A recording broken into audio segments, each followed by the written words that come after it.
C programming এর Bangla video টিউটোরিয়ালে আপনাদের সবাইকে স্বাগতম। আমি মোহাম্মদ শরীফ চৌধুরী।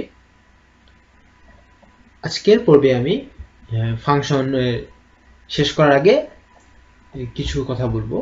যে আমি গত কয়েক পর্বে ফাংশন কি তা বুঝিয়েছি এবং ফাংশন কিভাবে ম্যানিপুলেট করতে হয়, রিটার্ন টাইপ, প্যারামিটার এগুলো সম্পর্কে বিস্তারিত জেনেছি এবং বিভিন্ন হেডার ফাইলের মধ্যে কি কি ফাংশন রয়েছে সেগুলো সম্পর্কে জেনেছি। এর বাইরেও অনেক হেডার ফাইল রয়েছে, যেমন stdlib, স্ট্যান্ডার্ড লাইব্রেরি। এই হেডার ফাইলগুলো আপনারা নিজেরাই দেখে নেবেন আপাতত।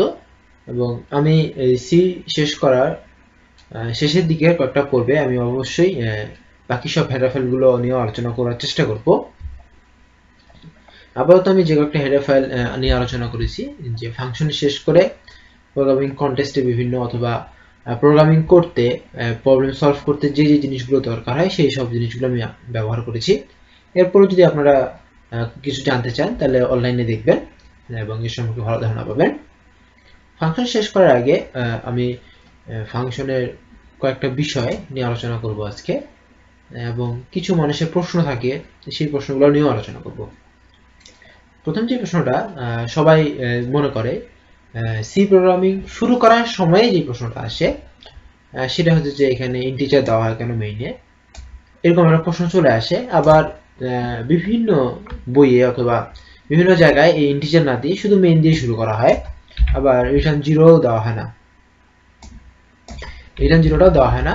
এরপর প্রোগ্রাম রান করলে কোনো সমস্যা করে না, এরকম হয়ে থাকে। যেমন এখানে শুধুমাত্র একটা জাস্ট প্রিন্টএফ লিখে দেয়, প্রিন্টএফ আমরা যে বললাম যে this is main function, this is main function, just লিখে দিয়ে রান করানো হলো। এটা একটা শুধু প্রোগ্রাম হিসেবে এটা শুরু করা হয়, বাট আমি ইন্টিজার এবং রিটার্ন জিরো দিয়ে শুরু করেছি। মূল যে কথাটা হলো যে এটা আসলে গুড প্র্যাকটিস নয়।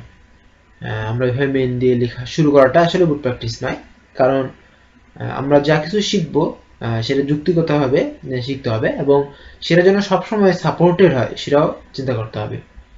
যেমন আমি এখানে মেইন লিখিনি, এটা কিন্তু ভয়েড মেইন আকারে নিয়ে নিয়েছে। এখন আমি যদি প্রোগ্রামটা রান করি সেটা রান করবে। আমি যে মেইন দিলাম না, কম্পাইলার অটোমেটিক্যালি এটাকে ভয়েড মেইনে রূপান্তর করে ফেলেছে। কম্পাইলার অটোমেটিক্যালি ভয়েড মেইনে নিয়েছে, বাট সব কম্পাইলার কিন্তু সেটা নেবে না। এখানে একটা ফাংশনে যেটা বৈশিষ্ট্য, যে আমাকে যদি একটা ফাংশন ডিক্লেয়ার করতে হয় ইউজার ডিফাইন ফাংশন, সেক্ষেত্রে প্রথমেই আমাকে তার রিটার্ন টাইপটা দিয়ে দিতে হবে। যেহেতু মেইনও একটা ইউজার ডিফাইন ফাংশন, সেহেতু আমাকে এখানেও দিয়ে দিতে হবে রিটার্ন টাইপ। এখানে যদি আমরা ইন্টিজার দেই, তার মানে এই ফাংশনটা একটা ইন্টিজার রিটার্ন করবে, এবং এই কথা রাখার জন্যই আমরা ইন্টিজার মেইন দিয়ে শুরু করে সেটাকে রিটার্ন জিরো লিখেই, এর মানে হচ্ছে এই ফাংশনটা জিরো রিটার্ন করবে। আমরা দেখেছি যে মেইন ফাংশন থেকে আমি একটা ফাংশন কল করতে পারি।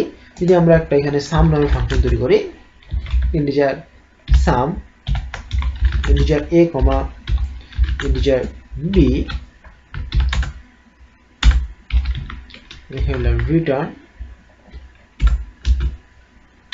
a প্লাস b, এই নামে একটা ফাংশন লিখলাম। আবার একটা ফাংশন লিখতেছি ইন্টিজার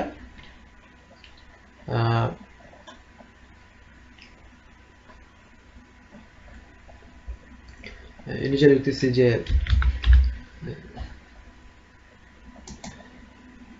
সাম ডবল লিখলাম।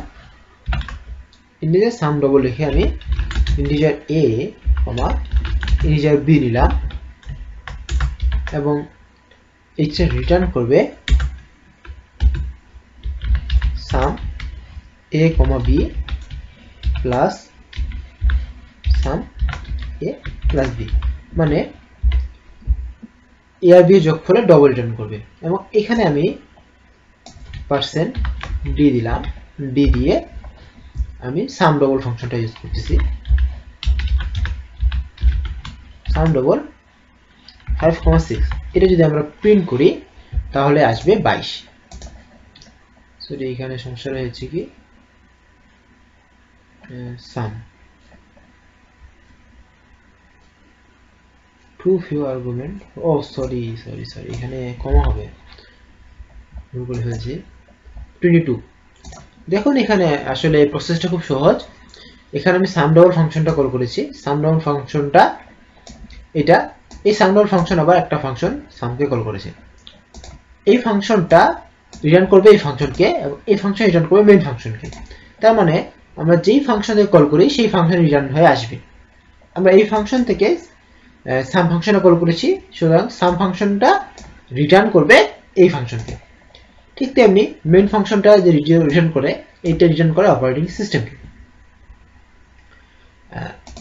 এই পর্যন্তই অর্থাৎ আমরা একটা জিনিস জানলাম যে এখানে আমরা ইন্টিজার মেইন দিয়েই শুরু করব ইন্টিজার মেইন দিয়ে যদি না দিই তাহলে সেটা ভয়েড মেইন নিয়ে নেয় যেমন আমরা এখানে কোনো কিছু দেইনি আসলে এখানে যদি আমরা ভয়েড দিয়ে দেওয়া উচিত ভয়েড দিয়ে দিলে এটা আসলে মূল ব্যাপার কারণ এটার মধ্যে কোনো প্যারামিটার হিসেবে নিবে না কিন্তু আমরা এটা দেই না এটা কম্পাইলার ডিফল্ট ভাবে নিয়ে নেয় এবং এটা রুলসও আছে যে আপনি দিতে পারেন না দিতেও পারেন বাট আপনাকে একটা ফাংশন ডিফাইন করতে গেলে প্রথম রিটার্নটাই অবশ্যই দিতে হবে ইন্ডিয়া দিতে গেলে সেটা কম্পাইলার দেখায় না বাট এটা অবশ্যই দিতে হবে এটা দিয়ে দেওয়াটা হচ্ছে গুড প্র্যাকটিস আপনি কেন একটা সুযোগ নিতে যাবেন কারণ এটা সব সময় সব কম্পাইলার সাপোর্ট না করতে পারে এবং মূল যে ব্যাপারটা যে অনলাইন কম্পাইলার এটা আপনার কখনোই মানবে না যেমন আপনি যদি কন্টেস্টে অথবা অনলাইন কন্টেস্টে বা অনলাইন প্রবলেম সলভ জায়গায় অনলাইন জাজে আপনি যদি সাবমিট করেন অবশ্যই আপনাকে ইন্টিজার মেইন দিতে হবে এবং রিটার্ন 0 দিতে হবে আপনি যদি এটা না দেন তাহলে আপনাকে কম্পাইলার এরর দেখাবে এইটা প্রথম ক্ষেত্রে গেল এছাড়া একটা ফাংশন সম্পর্কে আপনি যদি জানতে চান লাইব্রেরি ফাংশন সম্পর্কে তাহলে তার প্রথমে আপনাকে যেটা জানতে হবে সেটা হচ্ছে সে কি প্যারামিটার নিবে তারপর কি রিটার্ন করবে এই দুটো জিনিস আপনাদের আগে জানতে হবে জানার পরে সেটা কাজ কি এই তিনটা জিনিস আপনারা যদি জাস্ট এইভাবে জানতে পারেন তাহলে একটা ফাংশন সম্পর্কে খুব সহজেই বোঝা যাবে এবং লাইব্রেরি ফাংশনগুলো একটা সুবিধা হচ্ছে তাদের নামগুলো খুব রিলেটেড হয় আমার যেরকম কাজ সেই রিলেটেড নাম হয় সেহেতু নাম ভুলে যাওয়ার সম্ভাবনা খুব কম থাকে ফাংশন সম্পর্কে আমার আপাতত এতটুকুই কথা এরপরে হয়তো আমরা অনেক জায়গায় ফাংশন ইউজ করব সেই ক্ষেত্রে আমরা হয়তো ফাংশন এত ডিটেইলস বর্ণনা করব না আপনারা এই ফাংশনের পুরো টিউটোরিয়ালগুলো পারলে আরেকবার দেখে নেবেন এতে আপনাদের সুবিধা হবে এবং ভবিষ্যতে বুঝতে আরো বেশি পরিমাণে হেল্পফুল হবে সো ধন্যবাদ সবাইকে আমার সাথে থাকার জন্য দেখা হবে পরের টিউটোরিয়ালে ধন্যবাদ সবাইকে